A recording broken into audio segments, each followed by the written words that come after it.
Hello, আসসালামু আলাইকুম viewers. আজকে আপনাদের সাথে আমার কিছু পছন্দের খাবার রান্নার রেসিপি শেয়ার করব। আমি এখানে পটল ভাজা করছি, যেটা আমার খুব পছন্দের। এভাবে রান্না করলে আমার মনে হয় খুব খেতে সুন্দর লাগে। পটল ভাজা এভাবে নেড়ে চেড়ে আপনারা কিছুক্ষণ ভাজি করবেন। পটল ভাজা শেষ, এরপর আমি মাংস রান্না করব। তাই প্রথমে আমি মাংসটা তেলে ভেজে নিচ্ছি। মাংসটা এভাবে কিছুক্ষণ 2 থেকে 3 মিনিট আমরা ভেজে নেব। এরপর আমি এখানে পেঁয়াজ, রসুন, মরিচ সব কিছু দিয়ে মশলা তৈরি করব। তাই এটা আমি ভেজে নিচ্ছি। ভাজার সাথে আমি এখানে লবণ, হলুদ অ্যাড করব। এভাবে আস্তে আস্তে আপনারা নাড়াচাড়া করবেন যেন নিচে লেগে না যায়।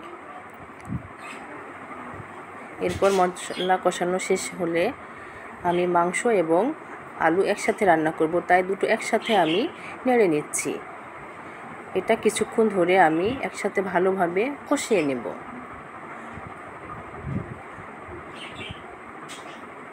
মাংস কষানো শেষ হলে আমি এতে পানি অ্যাড করে দিলাম। এরপর কিছুক্ষণ আমি ঝোল দিয়ে নাড়াচাড়া করে 5 থেকে 6 মিনিট থাকবে। এভাবে আমি রান্না শেষ করলাম।